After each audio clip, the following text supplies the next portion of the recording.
I'm excited for this. And we are live. I love it. And we have the scribe back with us tonight.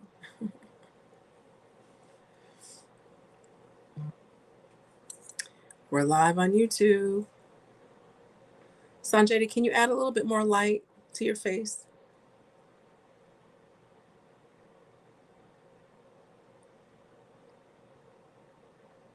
Welcome in, everyone. Welcome in.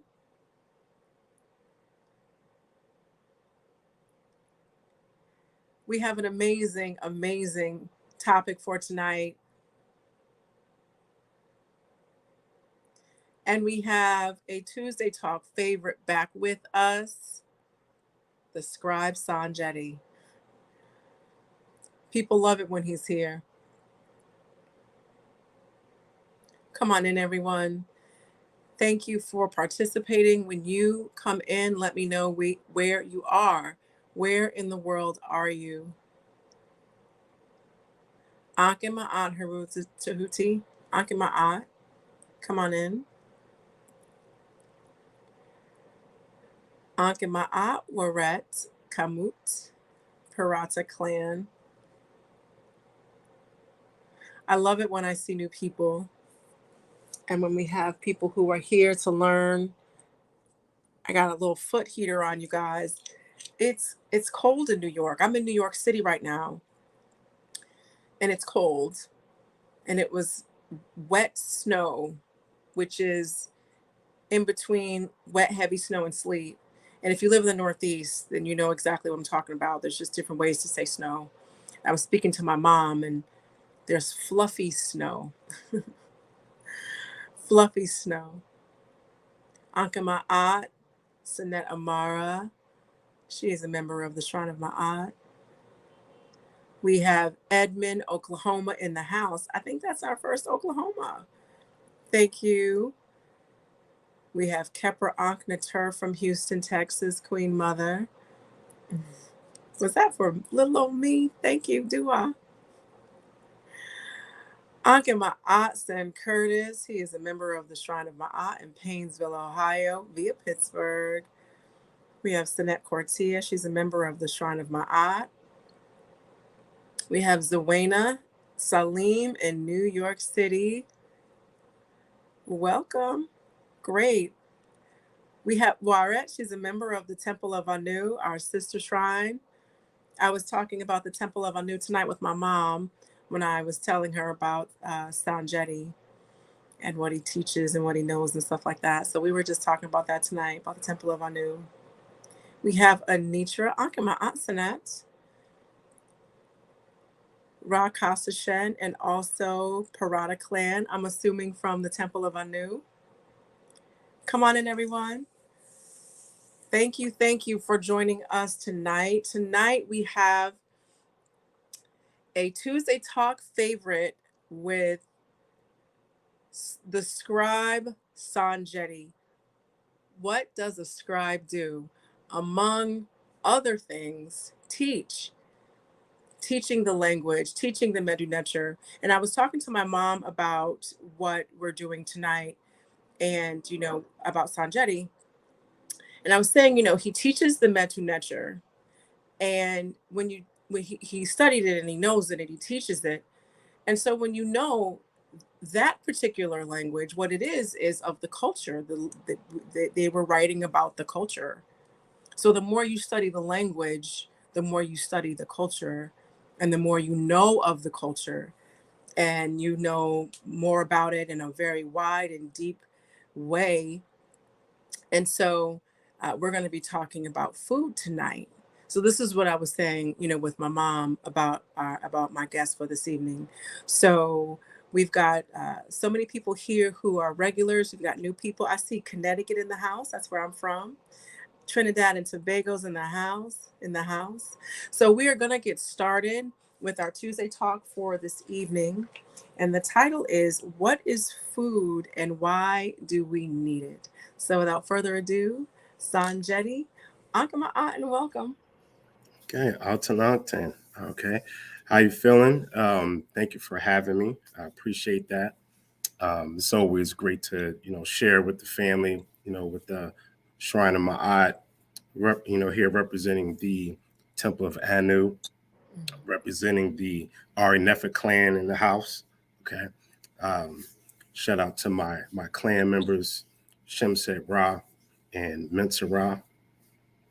Both are terrific individuals, very talented, skilled, and I'm lucky to have them as my big brother, and my big sister. Um, Shout out to the head of the Temple of Anu, Nisu Biti Rasanku Kepper, and the Hemet Netcher of the uh, Temple of Anu, Hemet Netcher and Bar Ma'at. Shout out to my wife, Kaika, who supports me in everything that I do. Uh, and she puts up with me, so that's a that's a blessing on my part.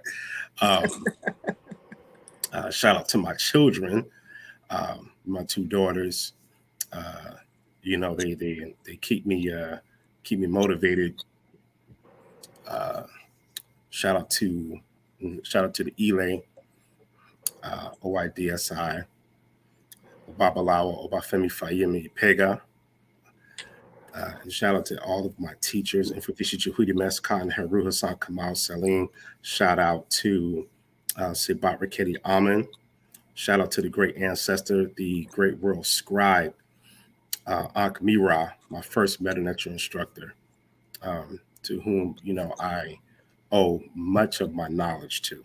And I could not be where I am without, him showing me the way. And if I can have a fraction of his knowledge, I might be great.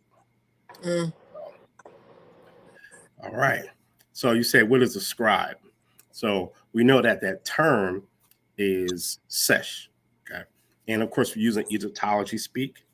So sesh, it means as a verb to trace. So that's the basic meaning, to trace. And then, of course, to write, to draw, to design, to paint, to inscribe. And your seshu or sesha ut, okay, that's the scribesses. So you have the scribes and scribesses. These are your literary griots, if you will. Mm-hmm. So in West Africa, we have the griots who carry on the oral tradition. They tell the stories. They do it through music or poetry, etc. In Kemet, they have the same thing. And the Sesh, I call them the literary griots because the wise men and women in Kemet, the vast majority of them were scribes. So when you think about those priests, the second and third priests of Amen, etc., they were scribes. Ptahhotep, these were statesmen and women, senators, if you will. Because even the word senator is a word meaning elder. So they were your Seba, Sebau, Sebaut. Okay. In fact, the word scholar, scholar, school, scholastic, it has the same base meaning as the word Seba. So your scholar is your Seba because it has the same meaning, if you will. Mm-hmm. So a scholar is supposed to have scholastic moral, scholastic honesty, things like that, a certain level of objectivity and wisdom. So among us, we have our sabas among us. All right. And it takes years in order to get there. And it's not something you call yourself. It's something that the community um, deems you worthy to be such. Same thing with the scribe. A scribe or a sesh, you had to have been proven. You can't just say, well, I'm a scribe out of nowhere. Who deemed that to you? Right. Did you demonstrate, your skill in the language, and in the writing, etc.? Um, and I could tell you by all means, I am not the most skilled person in the world. I'm not. I'm still learning a lot. I'm still learning a lot. I still get a lot of stimuli from just studying the text. Um, so And we already know the more you learn, the more you realize how much you really don't know. So, so tonight we're going to discuss food. And I know that's a simple thing. And then segueing into the ritual, how it goes into ritual. And in this presentation, I'm going to hit bullet points. So I'm not going to spend a whole lot of time on one part because this is part of a larger discussion. So other presentations here and on my upcoming channel, my upcoming YouTube channel, I'll be expanding more. So this presentation, I'm going to hit like bullet points. Okay. So basically they're like headings, from the different chapters. I'm just elaborating a little bit. And I know there was some request for a prayer for food. I think, that was passed on. So I did work on that, and it will be an adaptation. So that'll be my gift to everyone here. All right. Let's get into the share mode. Present. Share screen. Windows. I'm so glad I got a lot better at this. Okay. Can you see the screen? Let me go back here, and here we go. There we go. What do you see? African practice of food offerings, Kemetic Focus. Okay. Brief introduction. So again, this is part of a larger discussion. So this is hitting bullet points. And what we're going to do is we're going to start from the biological, then we'll go into the ritualistic, because everything does start from what you were physically doing. And what you're physically doing and physically engaged in is what becomes symbols later. Okay?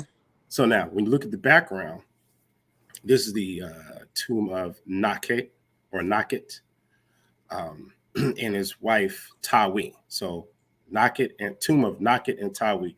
So whenever we mention these tombs, what I like to do is if the person has a spouse, I like to mention the spouse as well, because that spouse is represented in the tomb as well. So it belongs to that spouse as well. So this is the tomb of Nakhet and Tawi, his wife.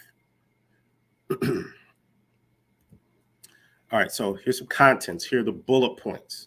So we're going to start off with the biological basis of food. Keep it simple. We're going to talk a little bit about modes of food production, then food as a basis of culture, and then a little bit of ritual and ceremony. So what is food and why do we need it? Ergo the title of this presentation. What I want you to do, I want you to look at the partial image you see on the right. This comes from the tomb of Mena. So we see right here, it appears to be either egg or bread right here up top left. And of course, obviously you see the fish, you see the birds, you see containers, baskets filled with food and spices, which is very common actually throughout Africa to arrange foods and spices in bowls and baskets like a banquet. You also see vessels here for liquids, waters, juices, beers, wines, etc. So I want you to keep that image in mind because we want to see some real life images of that. All right, so let's go to the biological. Okay. So, of course, it's taken from one of a biology text. So, food in natural order. Okay. So, all cells must take in oxygen and food molecules through their plasma membranes to power the metabolism, growth, and repair of the internal cell structures. Okay.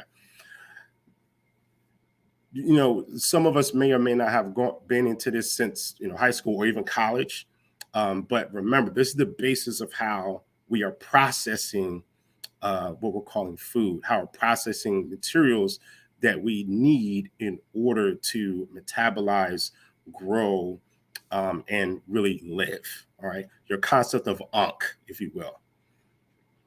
Life utilizes energy. This we know. Life utilizes energy. All organisms require energy and produce waste products. Food energy is used to maintain the internal order and growth. Food provides nutrients that are used as building blocks or for energy.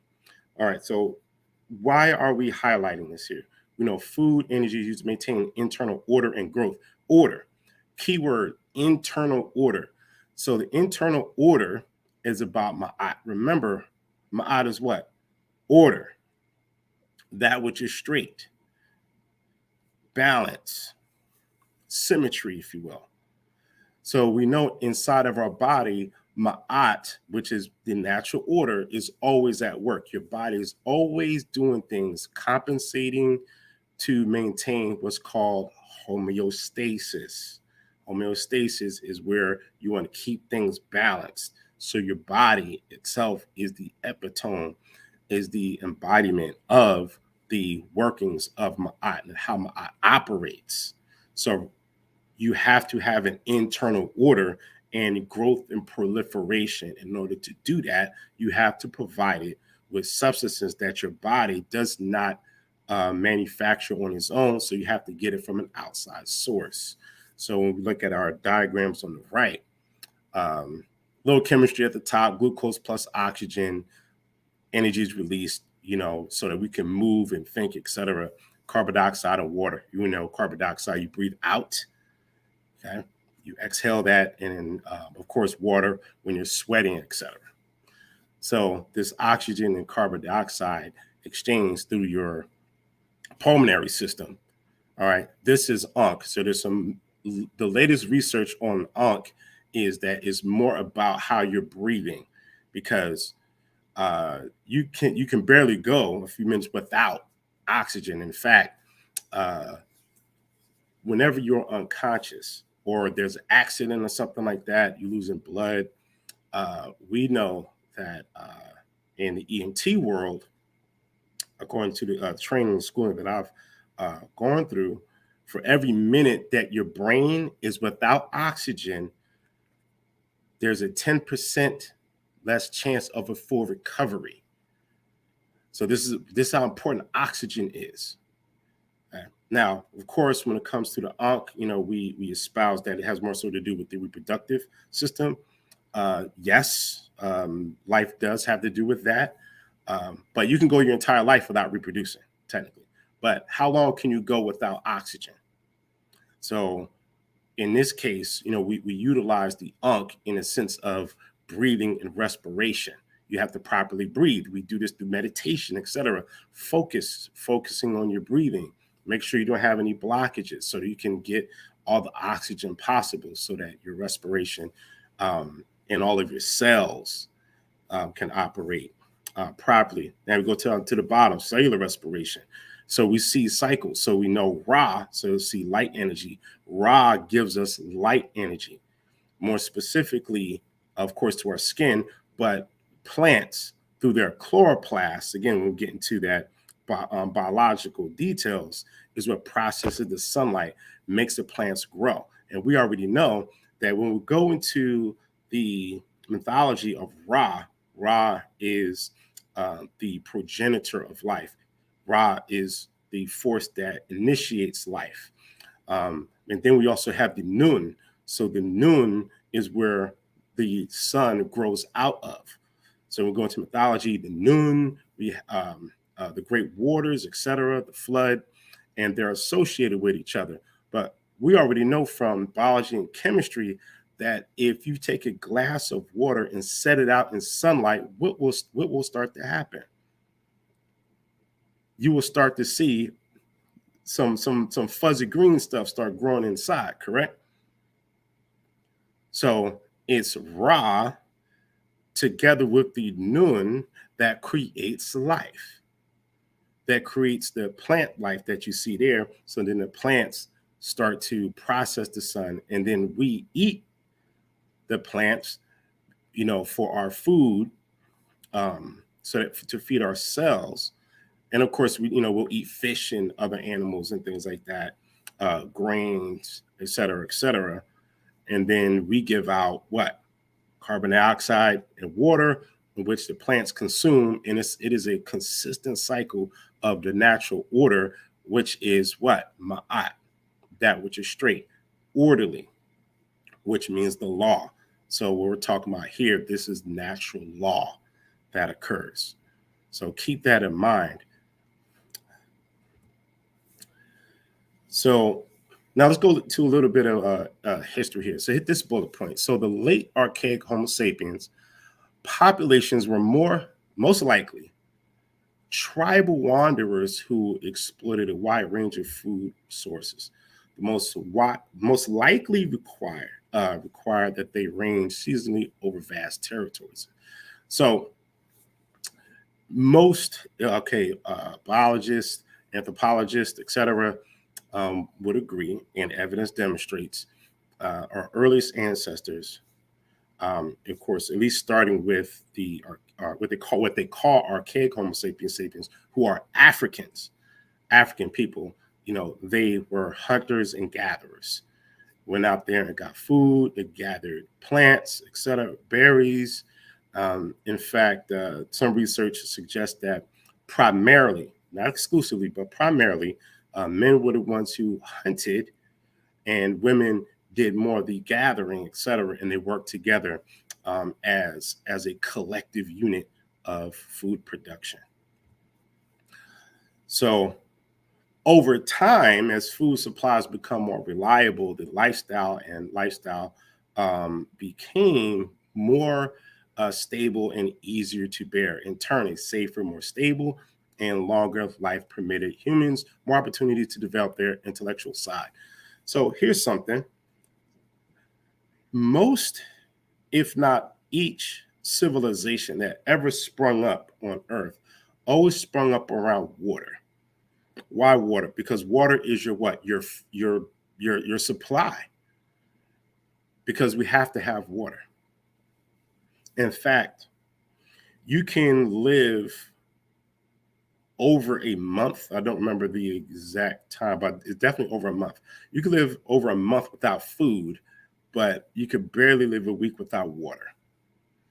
So first we have what? Air, which contains oxygen, nitrogen, and other elements necessary for you to breathe. But primarily you need that oxygen.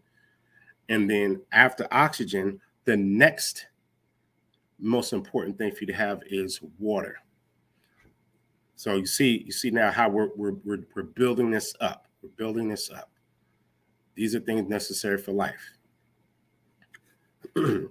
So these civilizations that spring up around water, lakes, especially rivers. River water is usually healthier than lake water or swamp water, of course, and even more healthier than ocean water. So make sure you look up why you should not drink ocean water. You can drink river water. Of course, you want to clean it, but you do not want to drink ocean water. Somebody look that up. That's your assignment. It is said that it is the eating of fish that more than likely get catapulted our brain development forward. Because what does fish have? Fish and sea vegetables. Many of us who are vegan, vegetarians, etc., or at least incorporate that into our diet, are familiar with sea vegetables like hijiki, seaweed, etc. Many of us eat fish. What does it provide? Omega fatty acids, which we need for our brains. So there's certain types of fats we have to have for our brains to function. Our nervous system needs fat in order to operate, in order to have the proper lubrication, so that what's called action potentials or electrical impulses to move smoothly across the nerves. So with the eating of fish, i.e. the Happy River, the Niger River, etc., um, the rivers in Central Africa, um, when they call the Green Sahara, etc., those lakes and rivers in Southern Africa. So we're eating sea vegetables and things and providing our brains with omega 3, omega 6s, these very important fatty acids for our brain development, which then gives us the tools and mechanisms and the internal environment to intellectualize development of society, how to make tools, how to make things more efficient for ourselves. Okay, so I'm just going to talk about this briefly. So now we have to have food. So now, as time goes on, from our earliest ancestors, we are figuring out what are the best ways to acquire food and how to reproduce the same results of acquiring food. So foraging, we know that this is where you're doing a lot of planting. You're planting, you're doing some gathering, etc., but in a limited space with a limited population. So that's foraging. Then when you get into horticulture, uh, this is where you're doing something similar as foraging, but you probably have some little hunting in there, expanding more, and then you have pastoralism. Pastoralism is where you are following the herd of animals, the herd of animals. So uh, you're gathering them together, following them. You may use them for milk, etc. Like in the next slide, we'll take a look at that. Uh, you could use them for meat. You could eat what they eat. You know, if they're not eating grass, because we don't really have the stomachs to eat grass. Um, so a wide range of things that can happen with pastoralism, and you're constantly moving. So this is one of the reasons that drove our earliest ancestors to migrate to such distances, uh, because of pastoralism. And then, of course, you have famine, you have desertification, um, you can have wars, conflicts that can make people move about so much. Agriculture, this is where you are you're planting, but you are digging up the ground, you're planting seeds, you're using livestock, you're using the muscles and strength of animals to help you plant foods in in in large structured enterprises. So it's wider than just horticulture. Now you have a wider system. So you're using the ground more and you're replanting according to the seasons, etc. And of course, today we have industrialism. Industrialism, making food on large scale factories, etc. We're not going to get into that, but these are the primary modes of food production. So I just want to mention these are some of my people here. I'm partially Fulbe or Fulani. So actually missed a Coptic term there, which is Won. Actually, should say Won. One. So the Fube or Fulani, they're primarily a pastoralist African society. So they spread throughout many parts of the African continent, from West Africa along the Atlantic coast to Lake Chad into East Africa. So, we always like to do language comparisons. So this is just a quick one here. So in Rodney Kemet or Medu Neter, you have this term wenim, verb meaning to eat or to consume, and then as a noun it means food. So wenimu, okay, and we're using Egyptology speak here. Now Coptic, it's won, okay, won. So we can see that, or these here, that the M dropped from Coptic. Now in Fulfulde, that's how you say if you want to say Fulani language, you say Fulfulde. So the people is Fulbe, and the language is Fulfulde. So you have what's called metathesis. Metathesis is where consonants switch places whenever a dialect forms, etc. And then it could break off to another language. So we can see it's a switch between the N and the M. Same word. So it's nyam, inyam. It means food to eat. Same meaning. So I just want to give you that tidbit there. So you can see they are with the herd. This is their lifestyle. Uh, uh, from what I've learned, they don't eat the cows, but they consume the milk. And then, of course, they go to the marketplace to trade livestock for other things, for better stock, or for money, or for other necessities, clothing, etc. And in the future, I'll talk about the relationship between the Fulani or Fulbe with ancient Kemetic people via the language and even the quote unquote the spiritual tradition and the mythology and how they're connected, and be pulling from some very important African scholars to help support this relationship. So, I really like images. So here we see some Ethiopian food being shared. Most of us here have had Ethiopian food. I had Ethiopian food earlier. I got down with the cuisine. Had me some red lentils, some yellow peas, some injera, some greens. So as you can see, if you see the plate, it's circular. So the circular plate is meant to promote communal eating. That's right. See, so this is traditional, and the more and more I look, the more that I'm finding this across the continent. Of course, many others have seen and realized this way before me, but I really enjoy having this. I'm gonna call it a journey of self-discovery, seeing these connections, and you can see how the practice of sharing and feeding each other. That's right. Sharing. That you're feeding and sharing, and our brother Asar Imhotep has spoke about how Ma'at is really about open-handed sharing,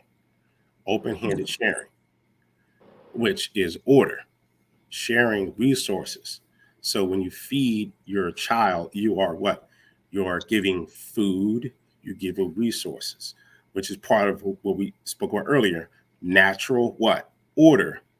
So the acquisition of food is the natural order, and the providing of food is the natural order.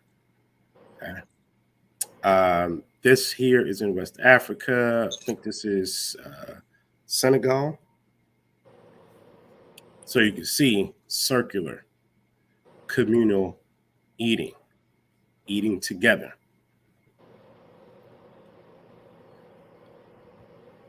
Now this is in Egypt. This one's from Egypt. Again, communal eating, circular plates. Do you know what that is, Sonjedi? It's a type of grain. I've seen pictures of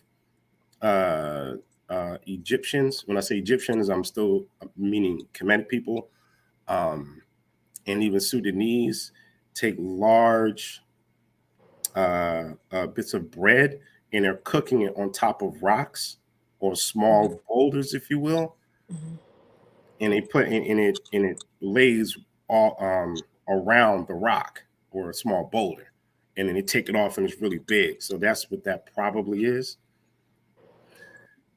Similar to like injera bread, injera like a strong pita type of bread.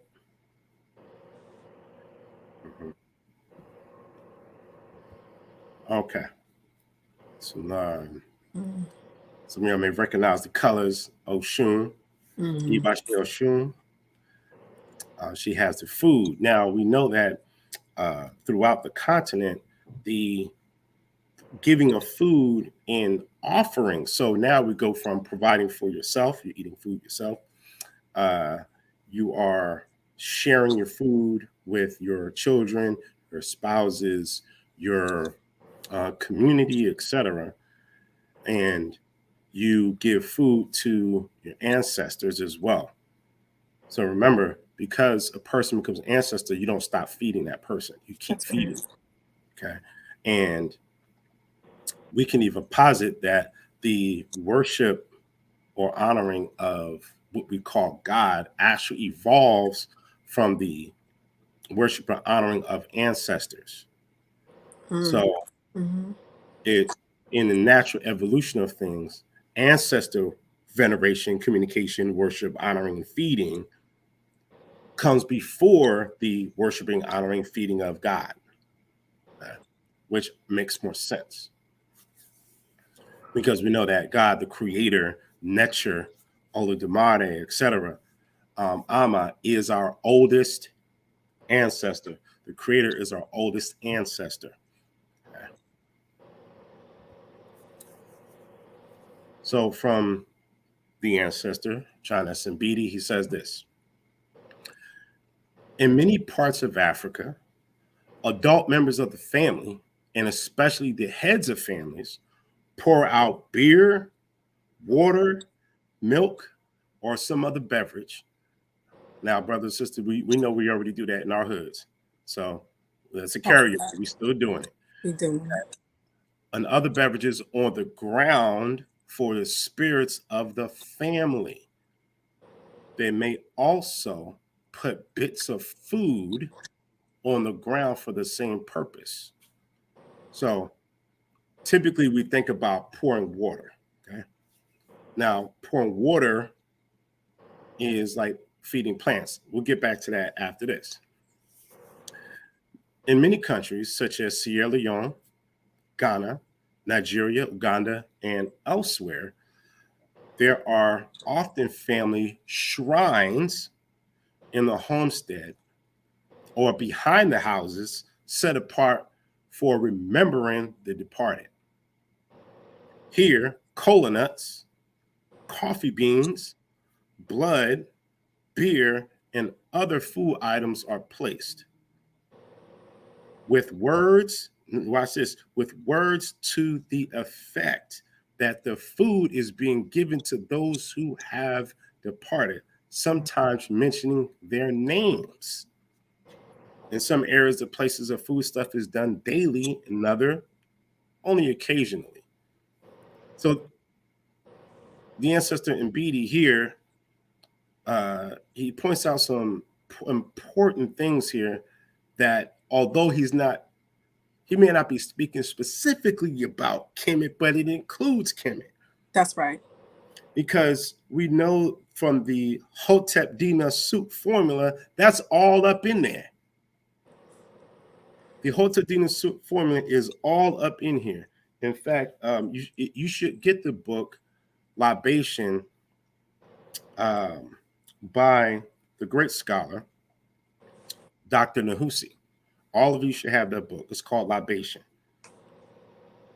by Dr. Nahusi. His entire book about offerings, libations, etc. Classical book. So, anyone ever have cola nuts? Anyone who is a practitioner of Sheshe Legba, or what we may speak about as the Orisha tradition, at some point, you should have had cola nuts. Cola nuts are better. First time you get it, but you know it is good for you. Okay, those bitters is what you want.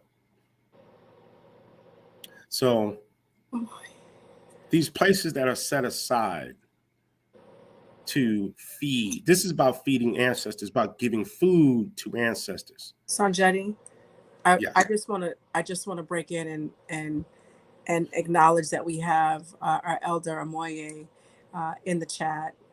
Welcome, Senator. Yes, do Like, yes. Akma Ujawe. Jawe. There's also when you're finished with this thought, there's a question about. I'll highlight it again. Um, After you're finished with that, I just wanted to recognize Senamoye. Okay. Mhm. And if you could read it because I can't see the Oh, you chat. can't. Okay, it Right. says, on that note, I am curious about the meal to the ancestors. What do we do after? So I'm assuming after you've given the meal to the ancestors, what should people do after it's been given to the ancestors? Typically, you eat it, Mhm. but more often than that, you give it as an offering to others in the community who may be less fortunate than yourself. Uh, so yes, or sometimes there's some things that like food items that are left on the ground outside. If you do it that way, you allow nature to partake. Um, Okay. but if it's food, then like on a plate, etc., then after you have given it spiritually, and this is something I'm going to touch on later on in the presentation, Mhm. uh, and then you partake of it physically because spiritually it has been consumed. Mhm. All right, so Thank you. uh, all the family shrines are in the homestead or behind houses. So today, behind churches, some traditional churches, they'll have what cemeteries behind the church, which that structure is is reflected here because that's a place of ancestors. Now, of course, people may treat it slightly different, but in Africa, you have more of a holistic involvement here. Okay, so the effective food for the departed and their name. So we know the Hotadina Sut, the person's name is given. So we'll get back into that. We'll get into that further along. So now let's look at pyramid text. So this is an example of how spiritually the king in Kemet is given provisions, given food. Okay. So this is pyramid text of Wanasa or Unas, and the antechamber, south wall. So antechamber, like an upper chamber, if you will, south wall. And this in the image you see, this is actually the antechamber south wall. So I had to screenshot it and literally put it there. And as I always say, how do we know that this is Unas? Because we can look inside the Shinwa and we can read the text. It is read from right to left in this particular case. And we see his name in almost every single column here, right there inside of the Shinwa. So that's how we know that this is Wanasa. Um, Although I did not specifically section out the text that reflects the quote, but this is the south wall antechamber of his tomb, of his pyramid, excuse me. Technically, that's the same, it means the same thing actually, but all right. Sustenance belongs to the king's morning meal. So this is your breakfast. This is reflective of the king's living day, what the king does daily, what you do every day. Plenty belongs to the king's evening meal. Famine will not have power over the king's life. Conflagration will be far removed from the king. The king lives on your bounty. He has daily abundance of your abundance, O Ra. So the king takes part of the same meal that Ra takes part of. Mhm. The interesting thing is, so sustenance, plenty. Now, even though sustenance is at the beginning of the sentence and you're supposed to capitalize the first letter, um, it is a proper noun. Just like the word plenty, the reason why that is capitalized because it is a proper noun. African people, we pretty much see the divine in everything. Mm-hmm. So sustenance is a deity itself. Mm-hmm. The concept of having sustenance is a spirit. Plenty, having abundance, conceptually is a deity, if you will. It itself is a spirit. So the spirit sustenance. Sustenance, the name of this spirit is called sustenance. The name of this spirit is called plenty. And that spirit belongs to the king, the Nisubiti, the double king. Interesting. I'm learning more and more how, at least for the Fulbe or Fulani, they eat breakfast and then they eat at dinner. They don't really do like the lunch thing. So I found that interesting that in this passage, it says the morning meal and the evening meal. It doesn't say anything about a lunch. Mm-hmm. And I found that in a few other places in the pyramid text, in other areas as well. So I found that commonality. So we can think, do we really need more than 2 meals a day, like large meals a day? So we can look at how people are eating. In fact, the great scholar Robin Walker, who's the author of the book When We Ruled, you should all have that book. He discusses how during the period of the Songhai Empire, how we have records of such detail, even to how they had their daily meals, and that they only did 1 or 2 meals a day. So he pointed out that this is calorie restricted diets. Calorie restricted diets. So we know that when we overeat, we have issues with our weight. We have cardiac and heart problems, diabetes, all kinds of things that go wrong from overeating. So many of us who are listening to this program, have some type of awareness of how our diets affect our lives, and have taken steps to make those positive changes. Or some of us were even born into it. But here we go back to ancient Kemet. We see 2 meals. We can assume here 2 meals a day. Mm-hmm. Calorie restricted diet. Okay, so this is the text of Pepi. Antechamber, east wall. We look at the image on the right. We know that this is Pepi because we can read the text, so we can see his name, Pepi. Now there's Pepi the first and there's Pepi the second. Now Pepi the second is Neferkara Pepi, so we know that this is not Pepi the second because you don't have Neferkara there. So this is Pepi the first. So this is a section from at his text in his. All right. So now we're going to read these quotes here, and then we'll look at some of the transliteration of the meta nature. So this is a translation by 2 different authors. The top one here, this is by James P. Allen in 2005, Ancient Egyptian Pyramid Text. And the one on the bottom is translated by Raymond O. Faulkner, which is, of course, older. So I want you to see the two variations of the same text. So recitation. So many of you who have studied meta nature, when it says recitation, it means words spoken. So that is Jed Medu.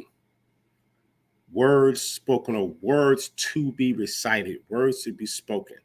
So you don't just read these things, you say it out loud. So I'll read both. James P. Allen's translation. Greetings, sustenance. Greetings, abundance. Greetings, grain. Greetings, liquid. Greetings, you gods who lay a meal for the sun and food from the sustenance in the great immersion. May you let this Mary Ra eat from the great immersion. May you let this Peppy eat from the sun's leftovers, for I will sit on the sunlight's chair.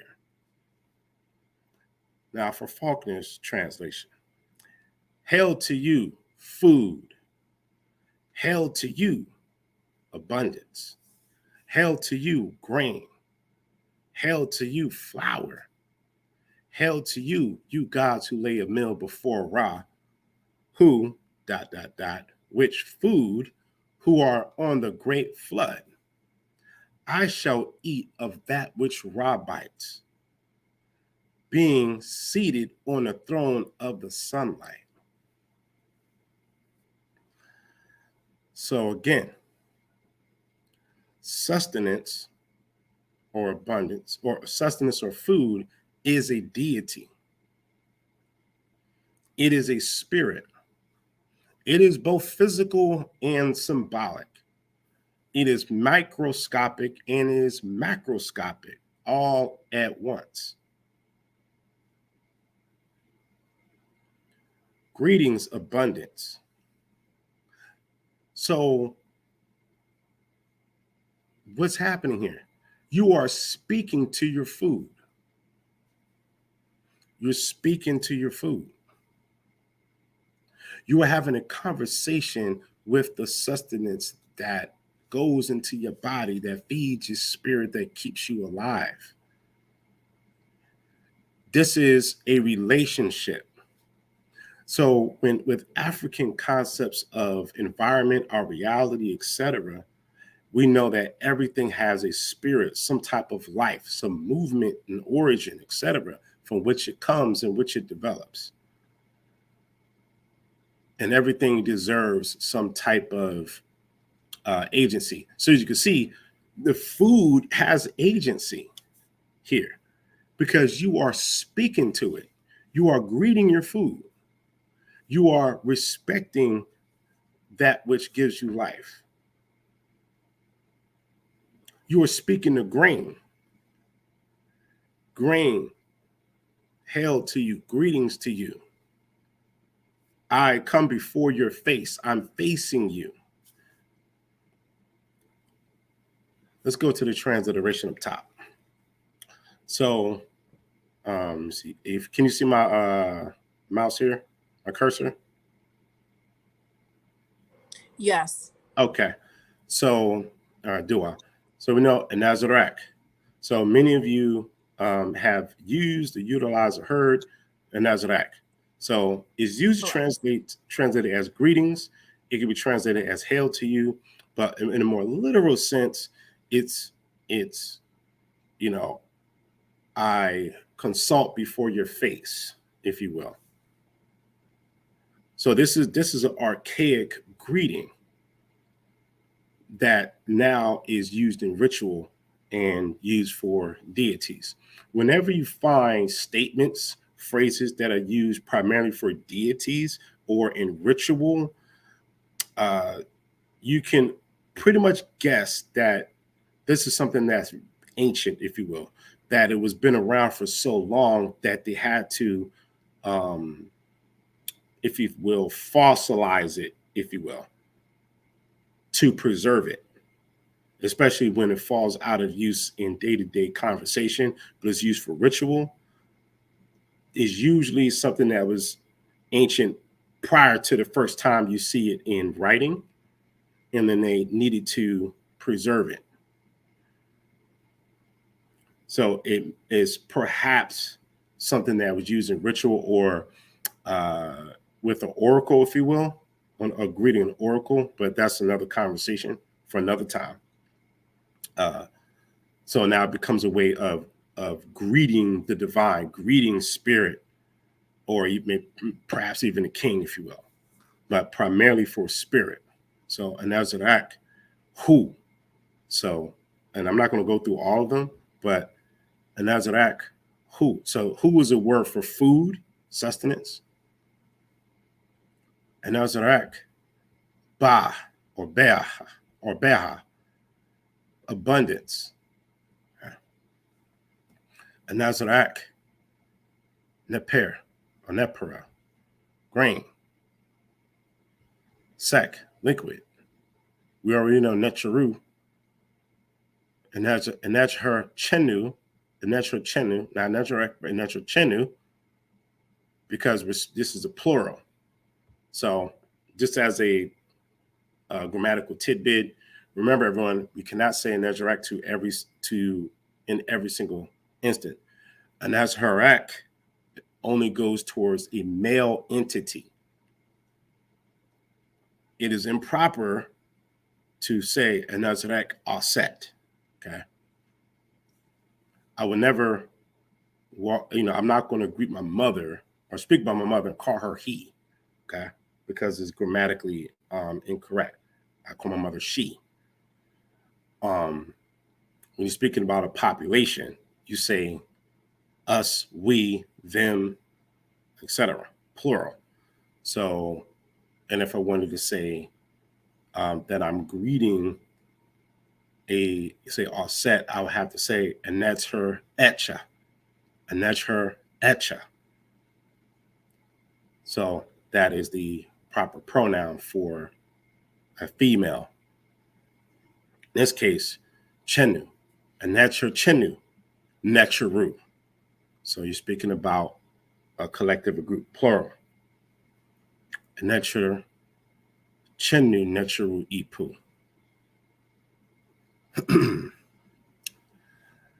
So now you're saying greetings, you gods, or you necharu, if you will. All right. So I have an alternative. So at the bottom, hopefully you can see that's an adaptation.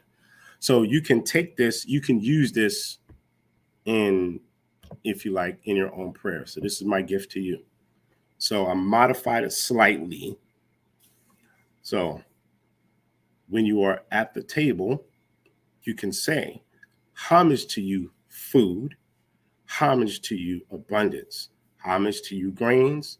You can also put in there, homage to you, fruits, homage to you, vegetables, okay? Homage to you, drinks. Okay, I put drinks instead of liquids because we usually don't say I'm drinking liquids. We usually say I'm drinking drinks or juices. You can say juices if you want.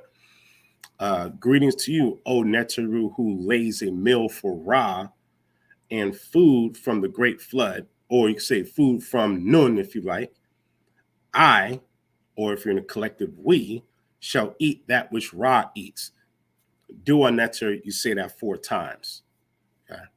4 times be complete. 4 is your 4 points of a square, which is complete.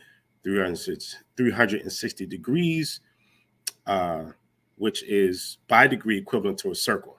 So that's why we do 4 times.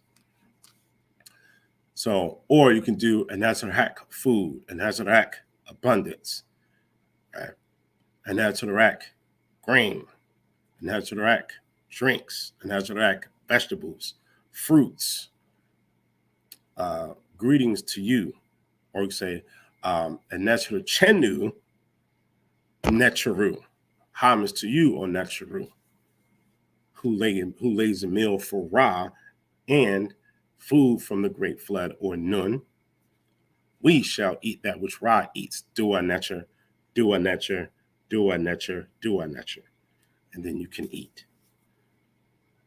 So the pyramid text is a formula, actually, because they're used and reused and can be slightly modified with each pyramid. This is what we find in pyramid text studies, if you will. So you readapt the African concept of giving agency to your food, respecting your food, and setting the tone for you to receive the sustenance. All All right, let's go to our next slide here.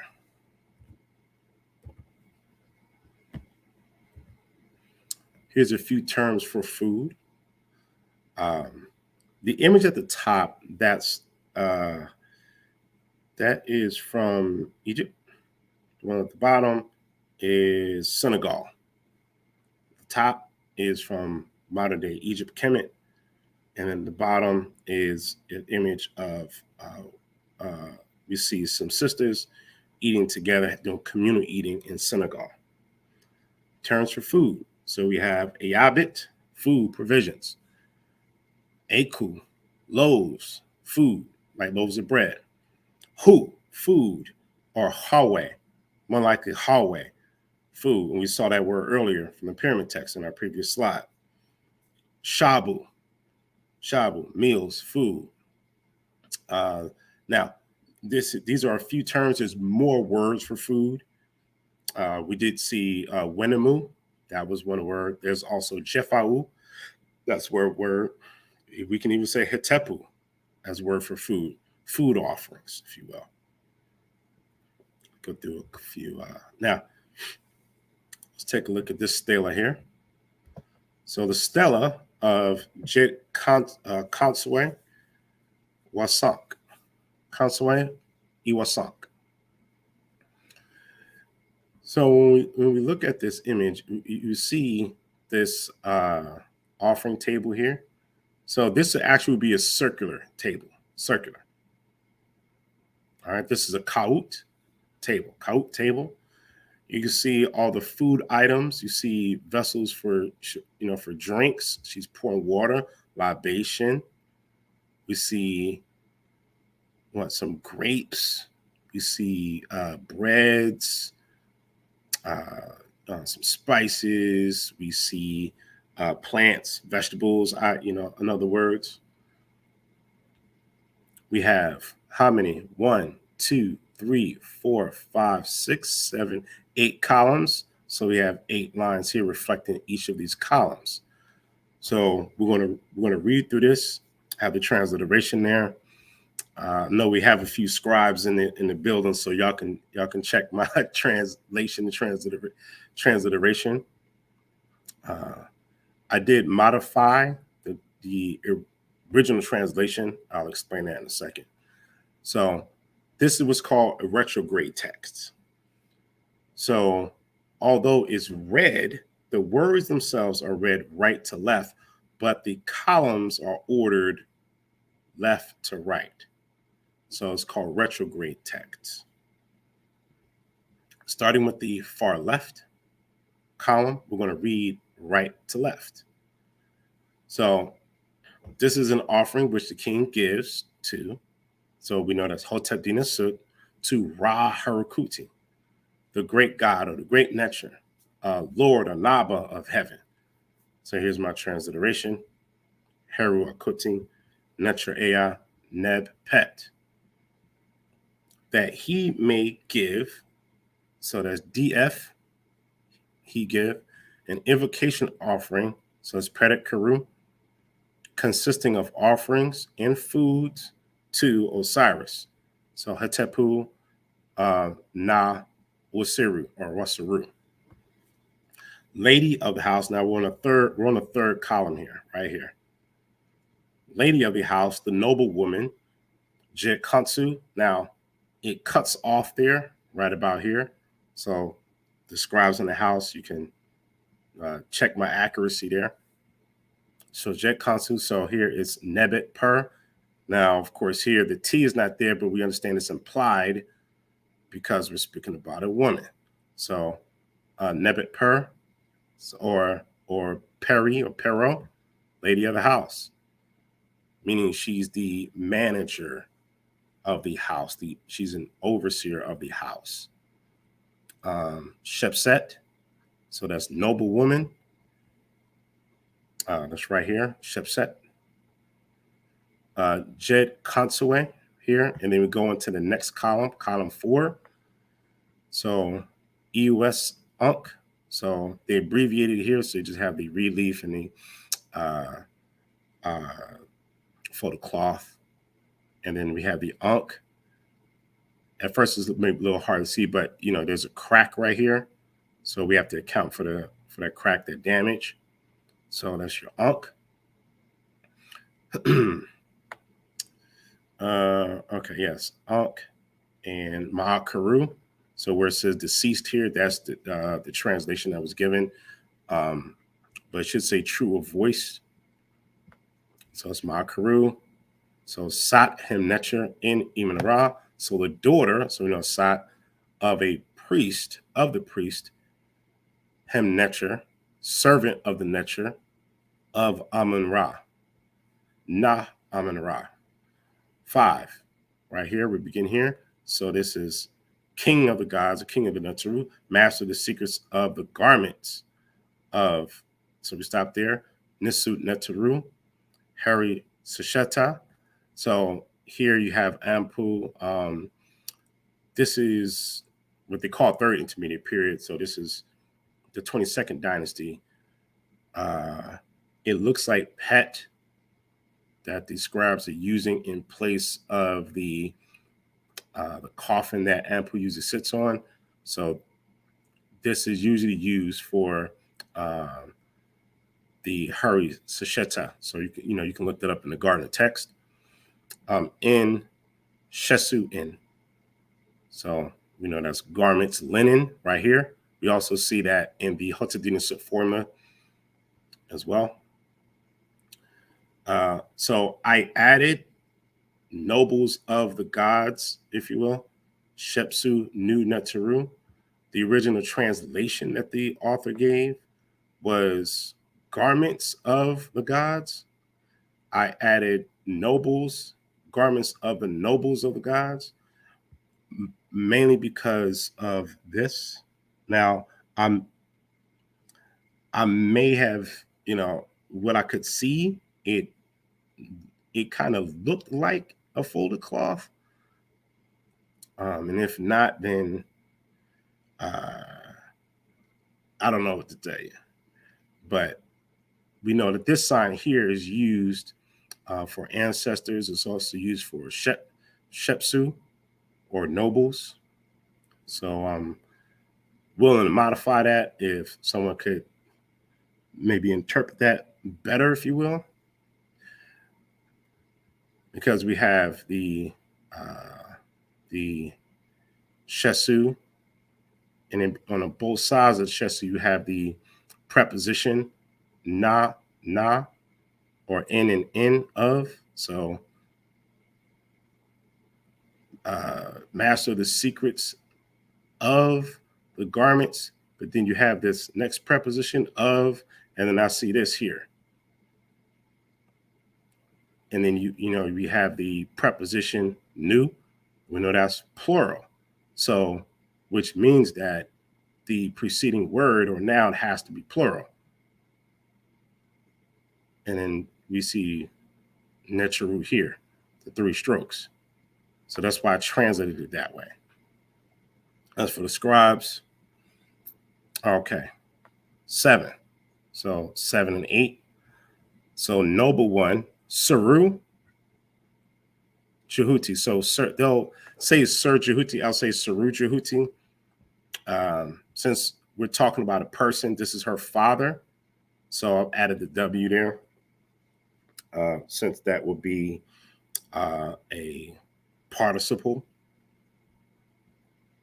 Noble one of Jehuti, or yes, so noble one of Jehuti. It's her father. All right. So essentially, this is what? An offering that's being given on her behalf. So symbolically, she is giving offerings to Ra, Harakuti. So even in the spirit realm, we are doing what? We are sharing food, giving food so that the ancestor in a divine form of Harakuti can be fed and continue to live. Okay. All right, just some last images. So this is the tomb of, again, Lakin and Tawi. So look at all this food here, the different vessels all over. You see great, we see different fruits. We see papyri. We see flowers, lotus flowers. That they're having a banquet here, and you can see how it's set up. We also see it here. So this is a mark comes from a marketplace in Aswan, and I know it has the watermarks in the back, but this shot here is just profound, so I had to use it. You see how everything's laid out, ready to go. It's Beautiful. communal eating, just like here, everything's laid out, ready to go. Here, laid out, ready to go. That's why I had to have some Ethiopian food earlier, and we did communal eating, laid out, ready to go, just like this. See all these bowls of food and what sustenance, provisions, shabu, jefau, shabu, jefau. Yeah.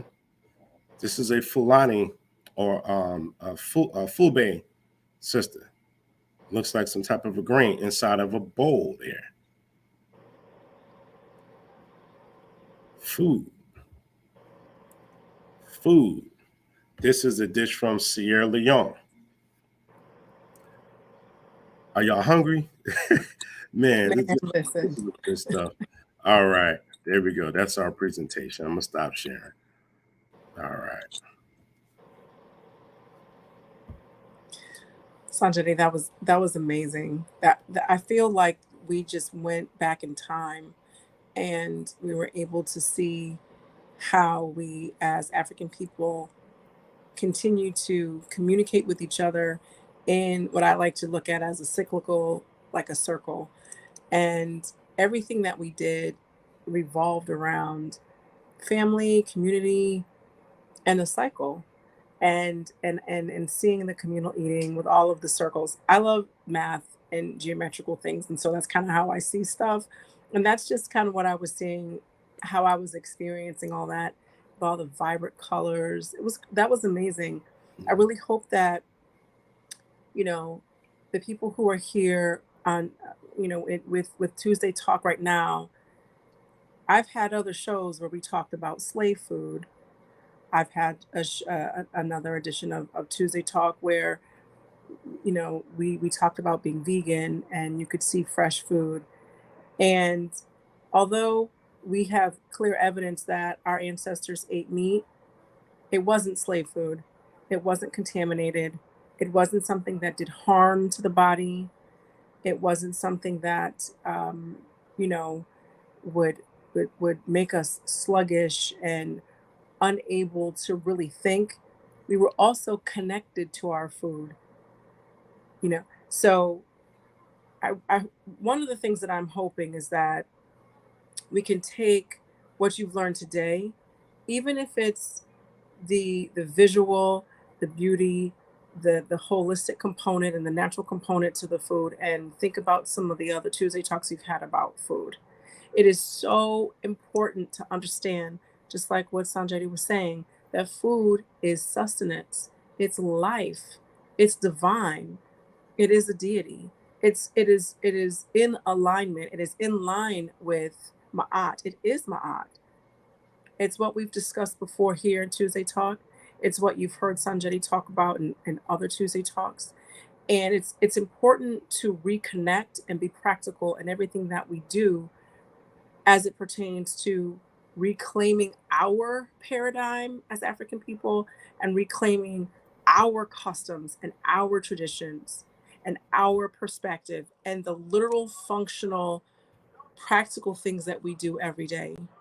So, it'd be interesting for me to see in the chat what it is that you're going to do different, that is different than what you do now. What are you going to do after we just listened to and saw everything that Sanjeti has given to us? One thing I'm going to do is try to have more communal eating. Try to have more, um, food that connects us to what it is that we do. Okay, and that is more in our paradigm, in our perspective. I hope this is making sense, and that Yeah. I'm not just Um, rambling. no, We not at all. I mean, you're processing. I mean, I'm right. processing. Um, if I even seen well, it was a statement in the chat about seeing or not seeing meat, if you will. Mm, Um, so there were images of birds. mm, So in ancient Kemet, they did eat birds. And again, and that's if that person was speaking about um, the Kemetic images. Uh, some of the other dishes, people, in West Africa do eat meat, beef. Some people eat pork, so that, we have to be real about that.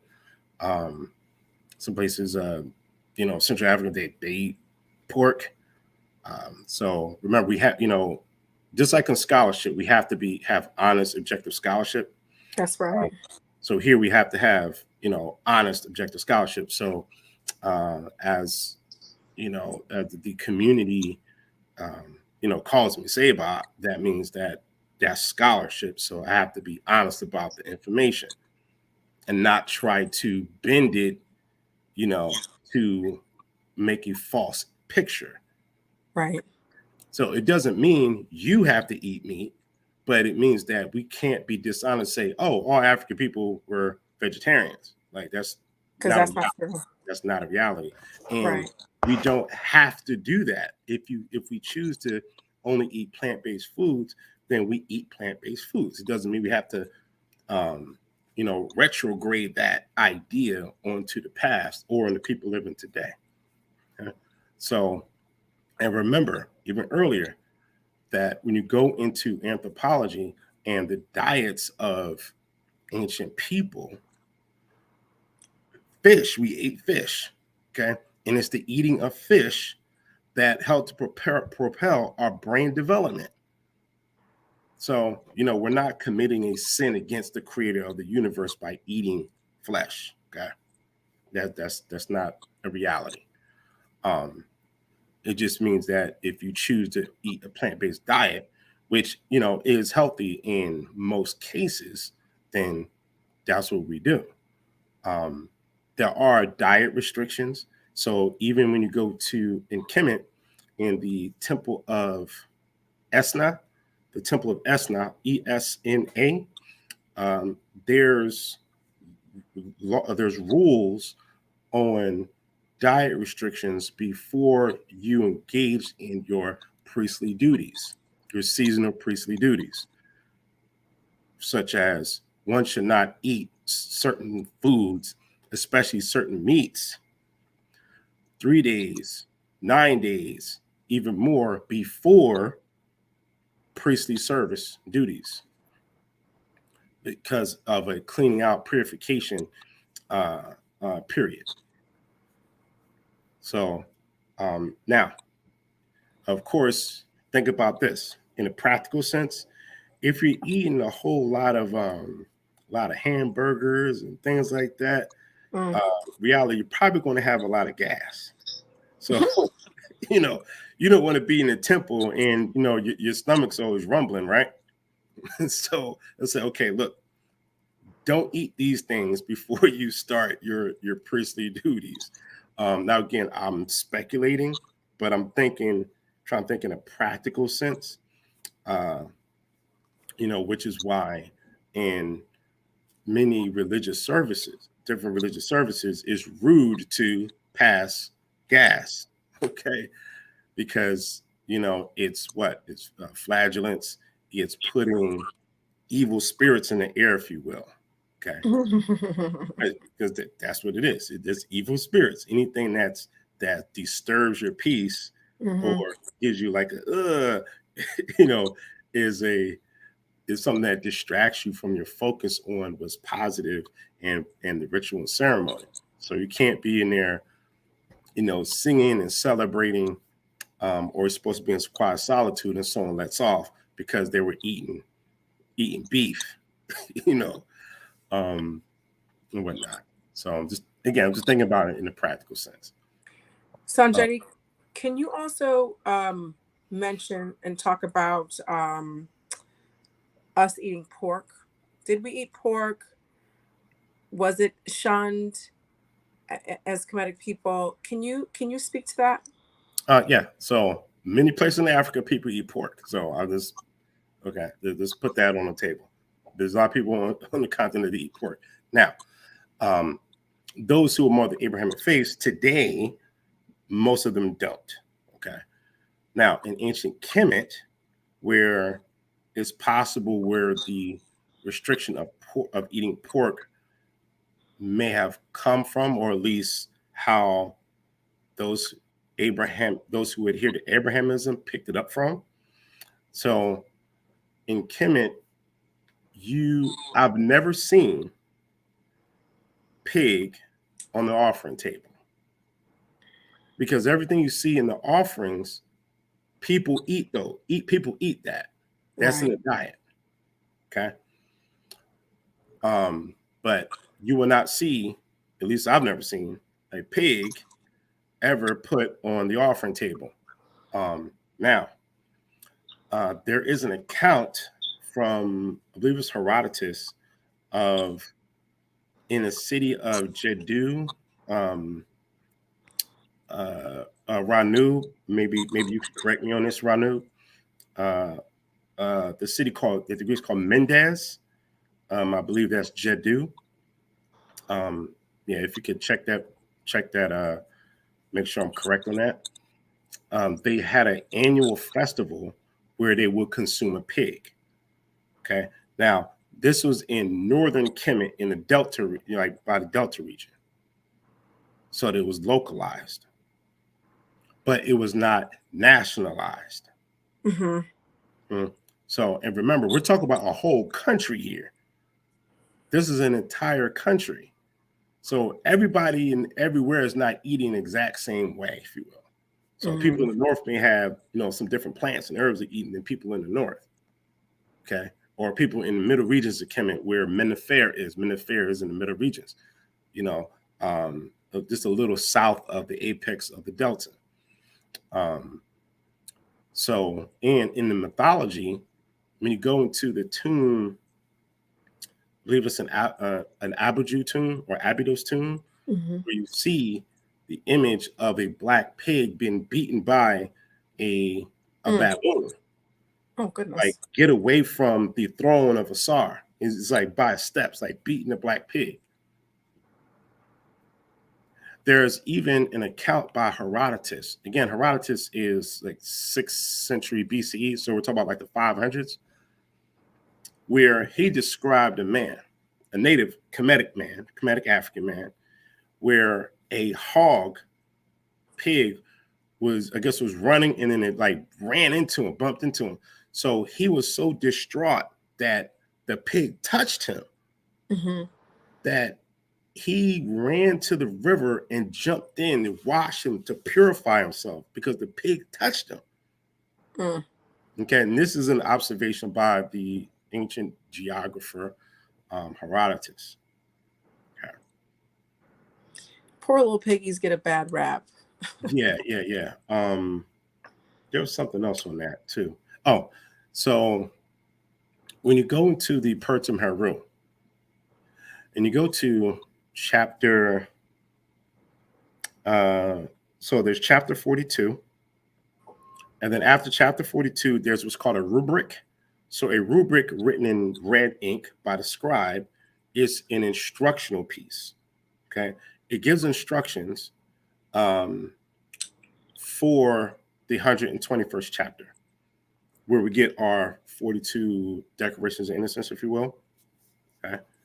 There's also a set of 36. So usually we hear 42. There's a set of 36 that actually comes before that. You don't find it in the Papyrus of Ani. You find it in other papyri. So there's a set of 36, and then there's a set of 42.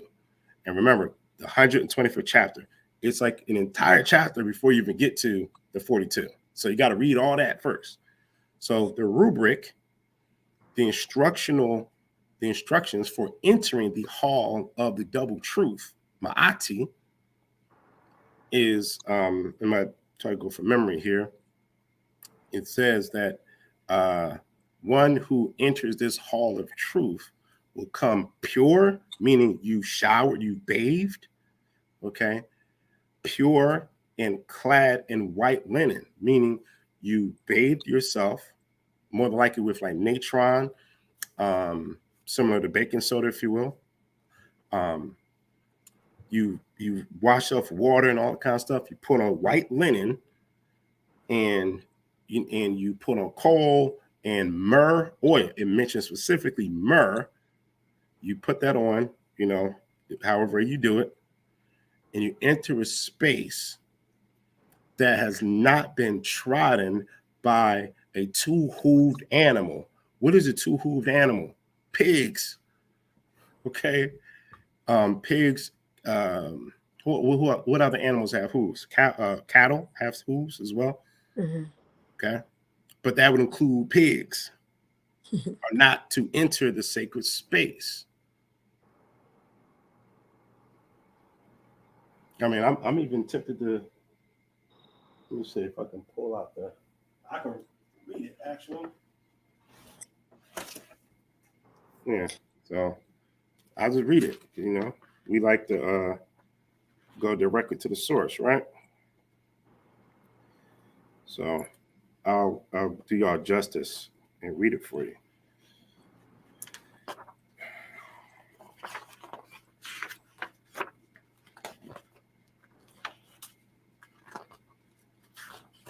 I want to give you the full shebang. I looked at this in While you're finding that, Senamoye said, yes, there was one area in the Delta where they ate pork and raised pigs. People outside of their community shunned them and would not marry them. Yes. So dua for that. Ranu Sesh or Ranu. So when you go back to the text of Esna in the Esna temple, it said, watch this, that a priest is not to give his son or daughter over to the son or daughter of a pig herder. Let me say it again. It says that a priest, you should not give your son or daughter over to the son or daughter of a pig herder. So that's how much they disdained pigs. I found it. All right. So here's the rubric to chapter 125. It says, the correct procedure in this hall of justice, one shall utter this chapter pure and clean and clad in white garments and sandals, painted with black eye paint and anointed with myrrh. Thou shalt be offered to him meat, poultry, incense, beer, bread, herbs. When you have put this written procedure on a clean floor of ochre overlaid with earth, upon which no ashes, swine or small cattle have trodden. As for him who makes this writing, he shall flourish, and his children shall flourish, etc., etc., etc. So that's even more clarity. It says, on a floor of ochre overlaid with earth, upon which no swine or small cattle have trodden. So I hope that at least someone addresses the question of pork. Right.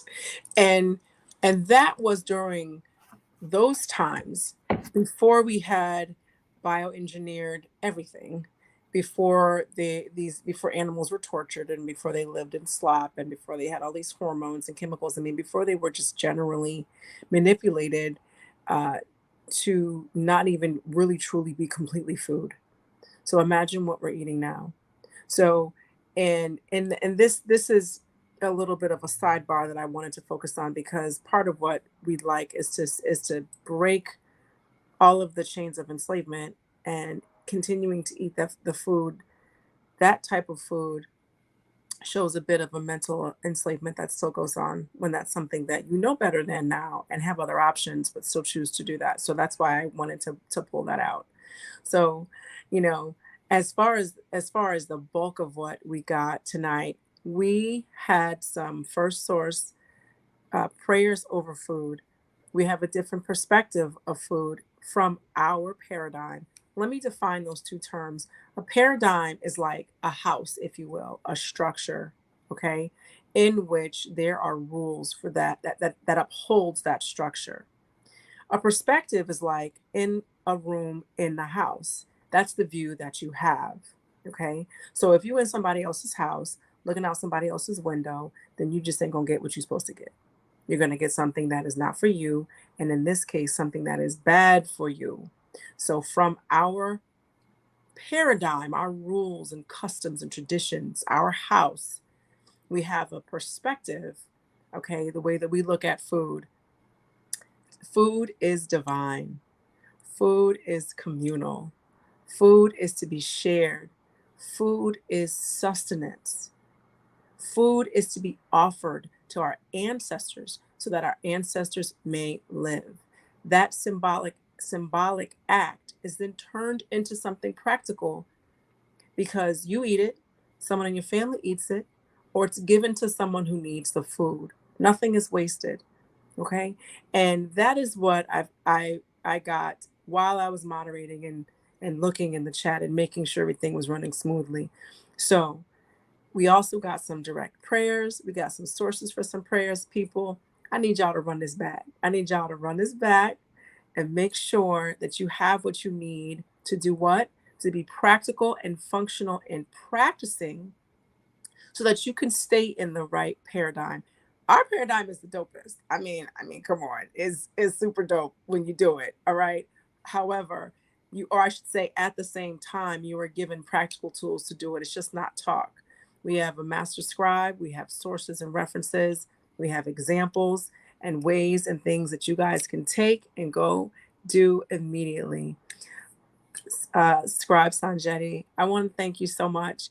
When we prep for Tuesday Talk and Sonjedi and I, get a wrap on and talk and stuff, I'll be learning in our prep session and it's a lot of fun. He's an extremely busy man. And so when he carves out time to come teach us in the dopest way that he does, we need to respect and honor that as well. He doesn't do this for money, but needs money to do it. And I have posted up his Cash App, which is $ Sonjedi, and PayPal, which is a little bit too tiny for me to read with this bright light in my face. But I have it in the chat, you guys. Oh, wait, here it is. It's easier to read. The PayPal is S as in scribe, N as in Nancy, J as in jet, D I.ifatunde8@gmail.com. Ifatunde. IFATUNDE8 at gmail.com. We got to show our brother some love because y'all love him. Y'all ask for him all the time. I get him. He comes and he brings it all the time for us to learn and really to give us the sources we need to continue to do our own research and stuff. And little on me, my Cash App is Yoga Girl Sai. Okay. So I hope that you really enjoyed tonight's Tuesday Talk. I'm going to check the chat for any more questions. I think he answered all of them. We have Fred Bantu, meat with ceremonial. Otherwise, you wouldn't have livestock animals. You wouldn't have what?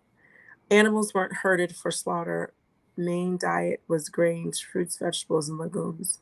Well, we right, most certainly didn't eat as much meat as people eat nowadays, but we did eat meat because our offerings were eaten and consumed by the humans here. So I hope I read your comment in the right spirit. Go ahead, Sanjay. Yeah, yeah. Yeah, for the most part, you're going to have mostly, grains, vegetables. You see like onions in there, breads. And then, you can have, a little bit of meat in there. Um, but it's mostly grains, Hmm. vegetables, fruits. So, Sanjeti, do you know? We have a question. Was the domestic pig invented or maybe bred into what we have today from an ancient pig? not that I know of. See, all domesticated animals are. I mean, domestication is a human invention, right? Right, right, right. So, in that sense, yeah. But as far like genetically, if that's the context of the question, um, dogs, for example, like modern day dogs were technically bred from wolves. Mm, So the dogs you see today, over centuries and centuries, human beings have selected specific wolves to breed together, and that's how you get the modern dog. right, right. Now, as far as the pig, I don't know. I mean, from the images from tombs and others, they pretty much look the same. Um, Mm-hmm. Mm, so now, if you mean genetically, I don't know. Um, if it's again, I don't know the context, but if it's in the Nation of Islam type context, that's symbolic. That's not literal. If it's cat, a rat, and a dog together, no. But if that's the context of the question, but domesticated, remember domestication, and remember is a human invention. right. Um, Yeah. so you could have some behavioral changes, just like house cats. Okay, house cats are usually more plumped, than wild cats. Uh, so there's some Mhm. changes there. Their behavior, may not be as aggressive. Maybe I'm not sure, but hopefully I'm addressing the sister's question. I think so. I think I agree with you. The act of domestication in and of itself is a modern day invention, as far as I understand. Well, Or not it's modern day, ancient. Yeah, human, domestication of human. animals is thousands of I'm years old. sorry. Yeah, let me correct that. Not modern day, but human. Biogenetically engineering food, to my understanding, is modern day, and creating food, like making food in Um, a lab, that type of stuff, well, is yeah, in a most lab. Yeah, in a in a lab. right is most certainly something that is. I wouldn't even consider that food if it doesn't come from the earth. What is it? So I hope that question was answered. Go ahead. Um, well, honestly, I know that and it's, we will make sure that things that are artificially manufactured gets relegated to the category of bad for you kind of thing. Um, for the most part, okay. Artificially manufactured food technically is still food because you can live off of it. Now, it doesn't mean you're going to have the best quality of health. No. Right. But technically, it is food because you can still get calories, carbohydrates, proteins from it, albeit some of it is denatured. Okay. Like protein powder um, is, denatured technically. You mix it in water and then drink it down. Hmm. Your body, your that protein is composed of the amino acid chains. Okay. So when you actually eat food, you know, it be it let's say beans and rice. So beans and rice together is a complete protein. Hmm. Or if you eat some chicken or quail, or goat, okay, because in Africa people eat goat. um, Right. Right. when you eat those things, it goes through the process of breaking apart the proteins down to amino acids, et cetera, naturally. But when you do protein drinks, it's already broken apart. So then it bypasses some of the process. And, you're essentially long term, you could be messing with your genes technically. Um, Not to the point where you're going to grow an extra arm. Okay. So sometimes, we, again, I get it. Sometimes we go to these extremes, like, oh, don't eat that, like, you're not going to die, right? If you drink a protein shake, you know. So again, unless you grow an arm out of your shoulder, but you know, but the best diet is always natural. Um, That's right. I mean that's across the board. every level of research, to the layman, to the most professional, knowledgeable scientist. Natural diet is always best. This is true. This is true. Well, I hope that question was answered, especially in the spirit in which it was asked. So I just want to thank everyone for coming on to Tuesday Talk. And I want to thank Sonjedi for giving the people what we asked for. I was really excited about this. I think it's important to understand that, you know, we had our own customs in the everyday.